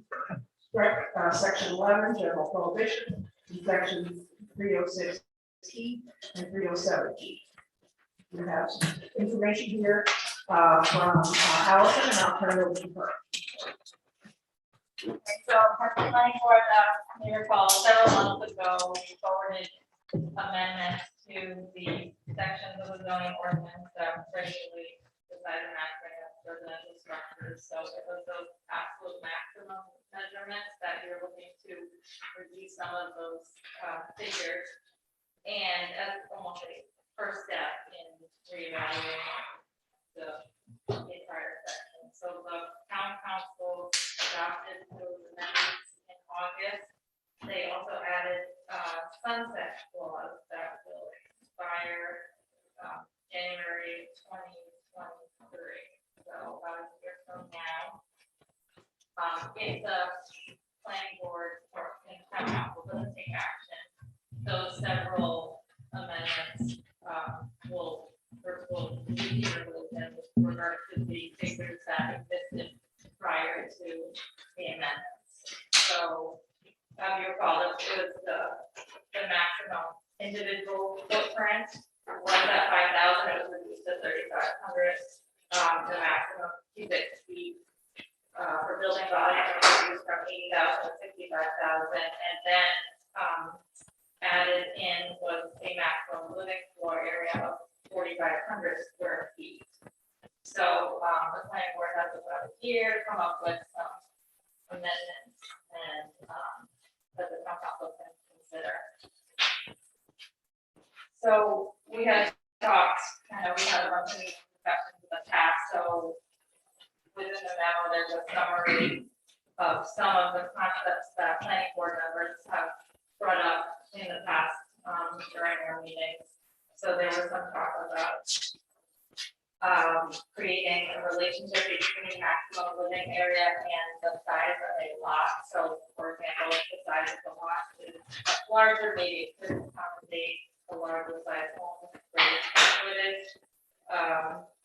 There was also some discussion of, we had this in one of our draft amendments, with a total maximum living area on a lot. So that was removed. There was some concern, some planning members that it could potentially encourage subdivision, on property or even more development, or say, okay, I want 6,000 square feet on a lot total, combine all these different accessory structures.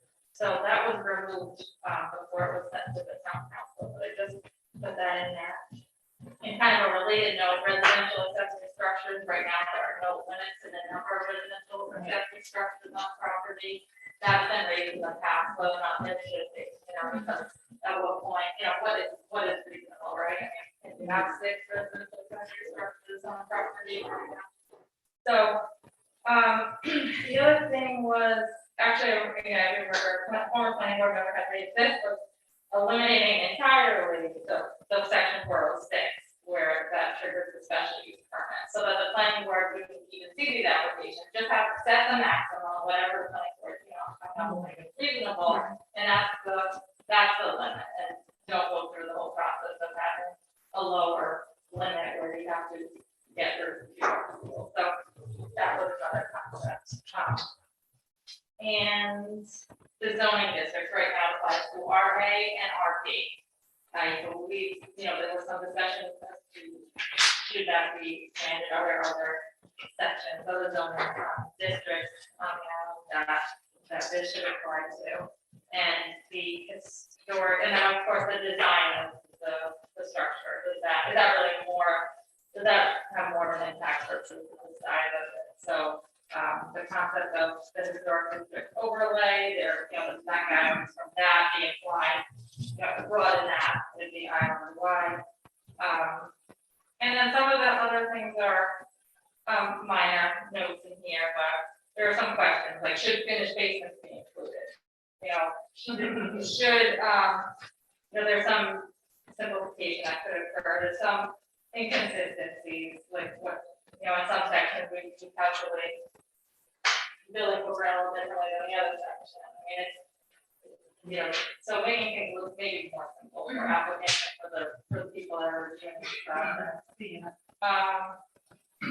So I'll start there, but yeah, before we start, knowing that this was coming sooner than later, having to start this discussion again, just get the conversation going and get some input from where the planning board is at, how you're feeling as far as, where you want these sections, the direction of these regulations to go in, and I got it, if you can give me as to what you'd like to draft for any consideration. I can only speak for myself. There's so much ramification in this topic that I feel it's prudent to have some special work sessions for this and tackle the global concept first and then start pegging away at the small ones. I think it deserves the attention. I know it's tough sometimes that you're reviewing applications while you're regular business and then start, a zoning discussion after 2 hours in. It's come up in the past, but it is hard. Yeah, so we could certainly have special work sessions, focus on zoning. Yeah, that's fine. Feel free. Yeah, I agree. Yeah. together after 2 hours, other stuff, we're probably not at our best. Areas that we have special sessions, we figure out what we want to do it before, I can, others, what we do at lunchtime. We can have a discussion on when most people are easily available over the winter and so that's what we want. Chris. So I think social comments, what's the objective, because I know why this came up, okay, but I don't think it's the solution. I think, you know, there's a lot of, like, put a star next to the second bullet, made a note of the first bullet is, people are gonna find a way around it. Right, you put a limit. And there, I don't wanna see the subdivision, like, if I own 6 acres and you're gonna tell me I can't build my dream house, then I'm gonna subdivide it and build 2, and it's gonna cover more area. And I think there's gotta be either a scale or a compromise of some sort where, you know, and volume can be part of it, because I think everybody's hang up, not everybody's, but I think there's a particular hang up with size of structure, but size is also, I would rather see something that's on the waterfront not go up 28 feet. I would like to see it spread out, and maybe only one part of it go up 28 feet. But the whole structure from the footprint goes up 28 feet. I think that really turns people off. So designing, I think that's why maybe the building volume came into play. But I don't want to see. There was something else that we were discussing last meeting, that there was there will be people are going to find a loop. So I want to think about,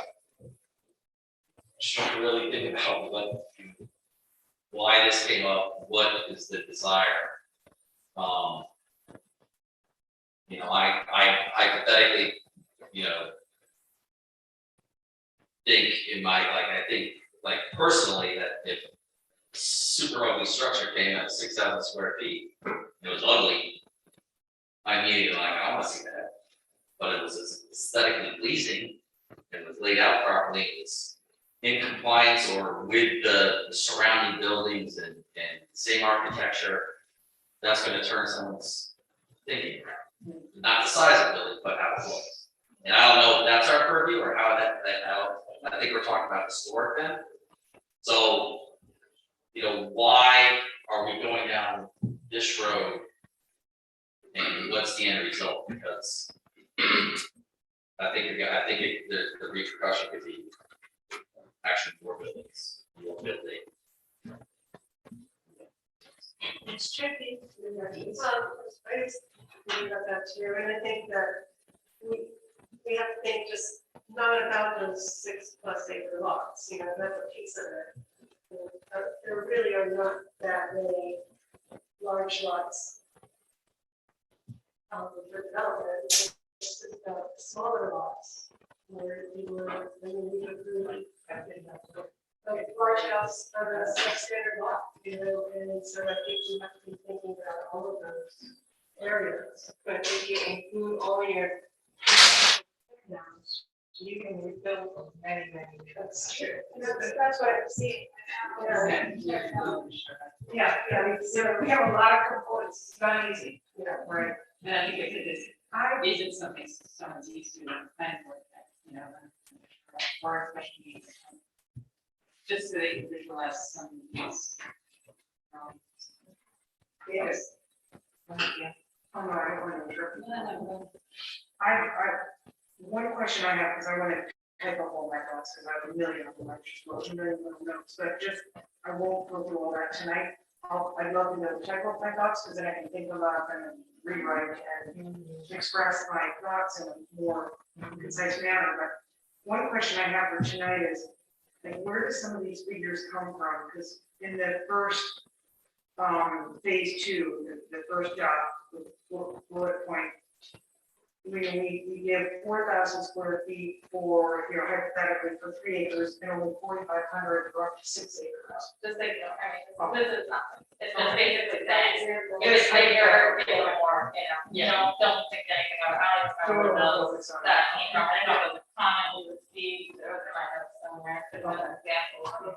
Right, well, we did talk about the fact that we might want to have the ability to adjust the house based on the size of the lot, yeah, that's what I think is important. Yeah, I Yeah, was just trying to yeah. explain the concept, but don't, just ignore those numbers. Okay.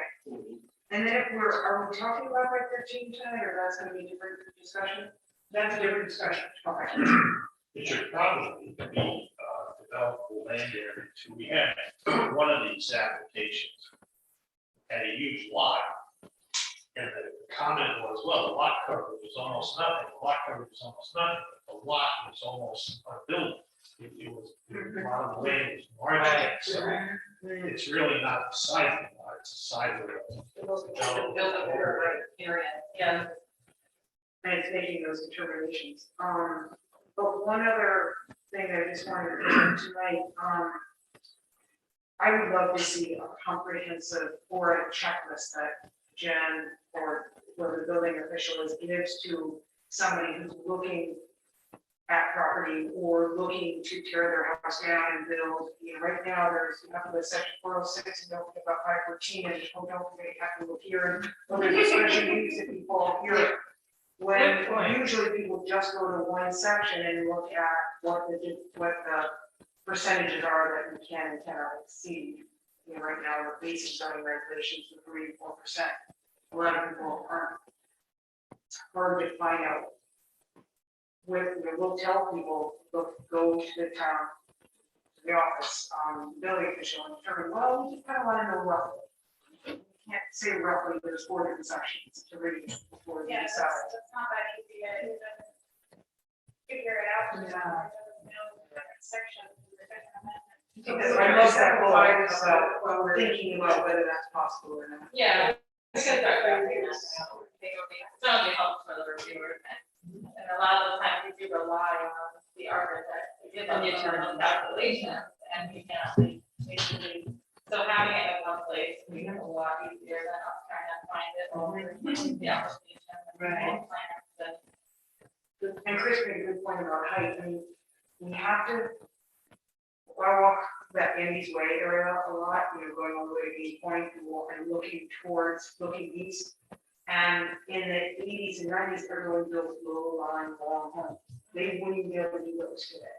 So instead, we have taller boxy things because they can't exceed 2,000 square feet. But they've got acreage to do it. And so instead, you know, now if we were looking at that east and looking at that whole landscape, we'd be looking at boxes. If people are going to maximize the square footage right now, they can spread out and move online and fit in the landscape. Well, you So see, we have up to be to careful what 30, yeah, 3,500, unless like, it's a filter now. Yeah. We could, we could go to the current process. Right, we're typically, it looks like, and this is just my perspective, I would just say, no, 2,000 square feet is it, or we're not getting a favorable advisor to anything over 2,000. Yeah. I think that's why I said, what does the plan, what do you want to, what's the purpose? Because I read a study from 1970, and the recommendation of the study was don't let anybody build on the top highest part of the property. Set it right, it was a town sponsored study. It said promote building on the side of the slope, or promote, don't let it go 10 feet above. I don't know why. So that was not ever adopted, but if you want to promote people from going up for view shed purposes or just for aesthetics, I think there should be a compromise level out. So, you know what I mean, like, you can have 1,500 square feet, but you know, if you go up, but if you go out, you can have 2,500. Something, you know, I don't know what everybody's feeling is why this, you know, this came up because of an application that was just, I thought, you know, just too big. You mean the amendments to it, because it's Right. gonna look 2008, but the recent amendment to scale back a little year. Yeah. Very large houses. So from all those applications, is it because of the size of the house and the height, or is it if it was a ranch style, would anybody object it? I don't know. I haven't been here for. I think, we have to think about the abutters too, you know, and I think that, our school built home density, you know, kind of like that, in our rural area. And so it does, when we build those commercial houses, it does affect the neighbors. They can really don't have a right to a view, but it can take people's views away, it can lose privacy. There's all of that too. So I think we have to think of how it is for the entire community to. And also, I think a planning session would be a great idea, and maybe we can take it apart and do like the big picture pieces, I think what Sasha suggested first, and then look at a strategy for that. Sure. I think that I see heads guide for a planning session. Think that if everybody's going to be here in the next couple of weeks before we get to the holidays, then maybe we can plan on a work session. Certainly not over Thanksgiving, maybe early December. I think it would have to be in January, because we have some staffing shortages and December. Okay, we'll start January then. So we'll leave it to Jen to figure out a date. Do you guys prefer a lunchtime meeting, a meeting at 4 o'clock? What suits everybody's schedule? This is gonna be a long one, so. Oh, yeah. Well, I think I'm meetings longer than 2 hours because I find that people That's what I. lose focus. We're going to 4 o'clock there, okay, but later in the week. From Wednesday to Thursday. Yeah, wonderful. So we'll need to Jen to figure out something for early January so we can get started on this. Because we do have a year, the closing date is the end of 2022. Yeah, we could schedule a couple of months. Yes. Oh, yeah, I think we're gonna need more than just one month. Right. We can schedule a couple of work sessions, just so they're.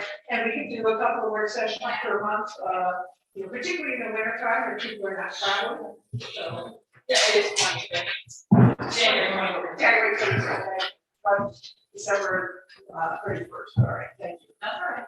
Okay.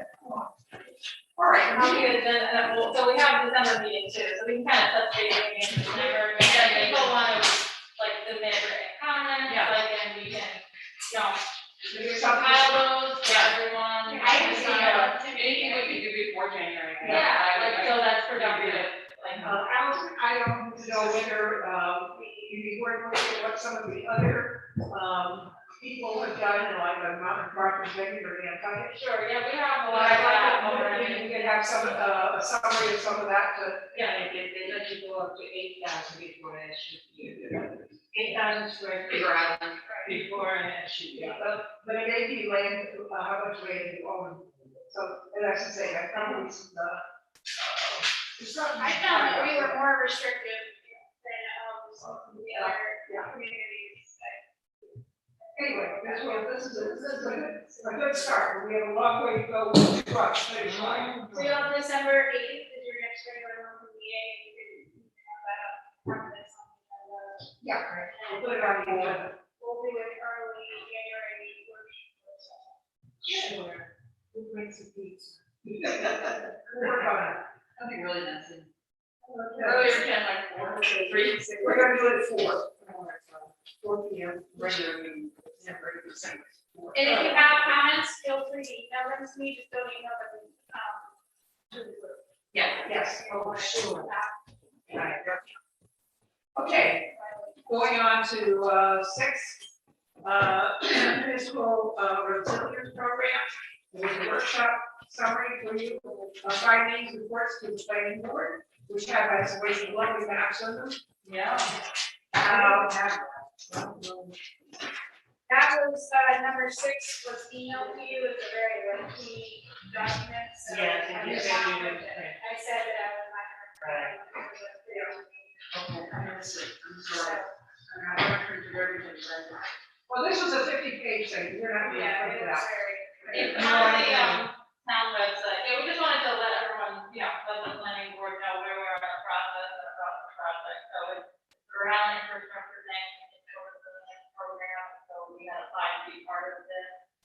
This is the third year of the program, we was elected this year with a number of other communities. And it involved a workshop that the Nature Conservancy facilitated, and there were about 30 people attended, something like that, representing different departments and boards and leadership communities, and coming up with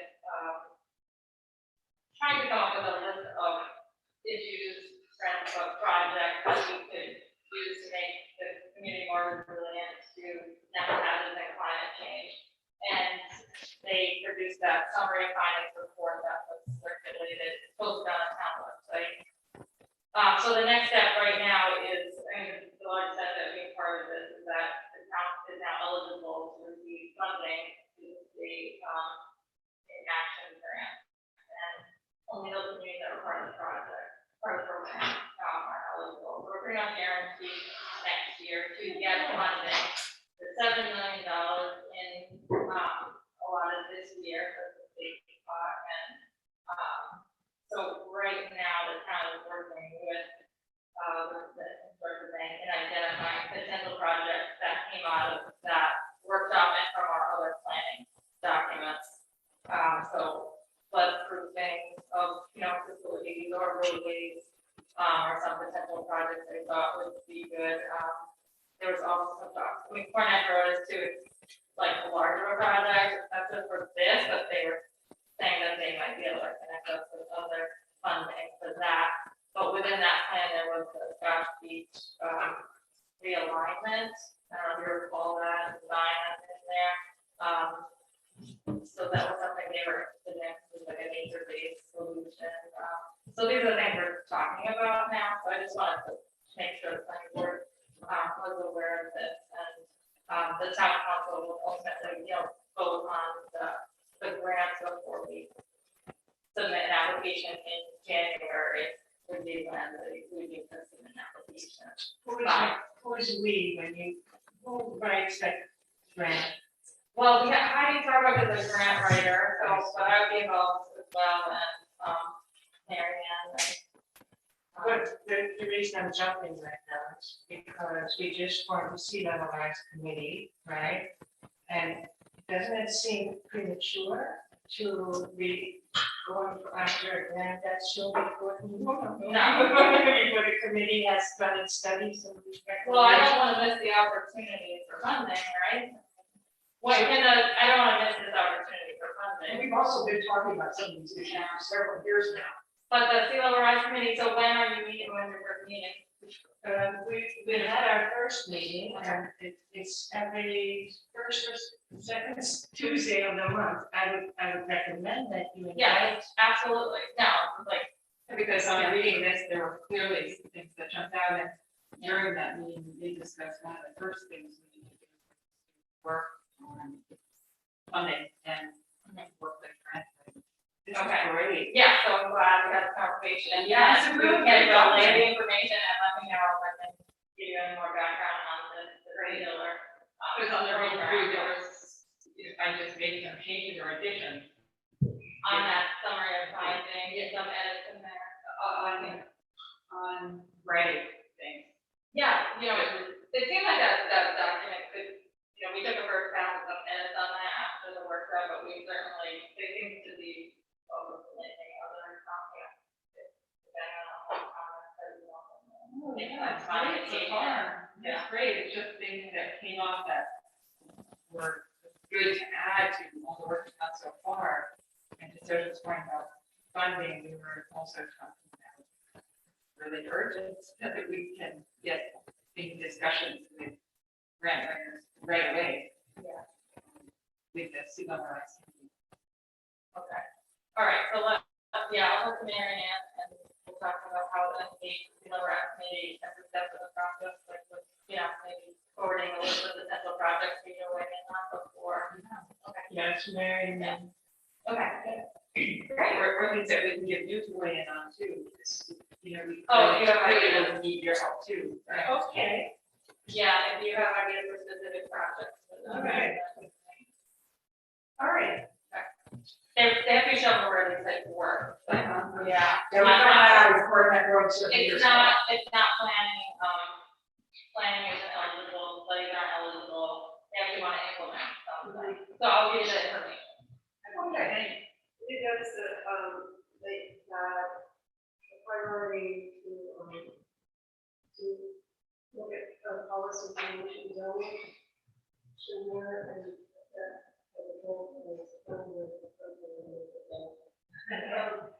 that's something that we need to consider too. Oh, right, within the study, the summary findings, there's some administrative, like, the regulatory recommendations that we should tackle, anyway, doesn't tackle it. Yep, that makes sense. Thank you. Number 7, approval of planning board. Meeting schedule for 2022, you have in front of you. We continue to be on Wednesdays, second Wednesday of the month at 4 P.M. in the winter time, 5 P.M. in the summer. Any comments or questions? Gail, I'll be away during the January meeting, and I'm wondering, can I attend via Zoom, or we won't know that yet? A board members are required to be. Oh, they are, okay. Some state law right now, yeah. I'm assuming that that's where you change it, so. Yeah, I was gonna ask, Al, can you see that, Harvey, or Alex? We had that problem, I can see that. So far, no, we've asked, Oh, well, keep asking.